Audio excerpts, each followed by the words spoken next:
20 жашар балada эч качан гейлик болбойт. 20 жашар балада гейлик болбошу мүмкүн. 25 жашар адамда квартирасы болбошу мүмкүн. Бул нормал абал. Бул жөнөкөй эле көрүнүш. Бирок мындан кийин болот. Кыздарды интернет бузуп бүттү да. Ой, чектөөлөрүн мындайча айтканда катастрофа деңгээлине көтөрүп салды. Неге? Бүгүн кыздар ошо life story деген нерселерди көрүп алат. Бирөө гейлик берип аткан, бирөө махырга квартира берип аткан. Эми мындайлар миллиондон бирөө болот да. Ошону интернет чыгарып коет, бул дагы эң күчтүү, эң көп эл көрө турган нерсе. Неге? Элдер каалап аткан нерсе ошол да. Кыздар да ошолорду көрүп алып, меники ошондой болуш керек, анда болсо тийбеймин, өмүрүм бойлок бойдон өлүп кетемин.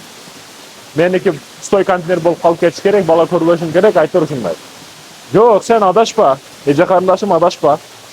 Өмүр өтө кыска. Ар бир нерсе болот, убагы менен, учуру менен болот. Бүгүн жакшыраак имандуу жигит чыгып атса, турмуш ачык. Эгер өзүңдү жакшы адамдардан сактасаң, шайтандарга туш болосуң.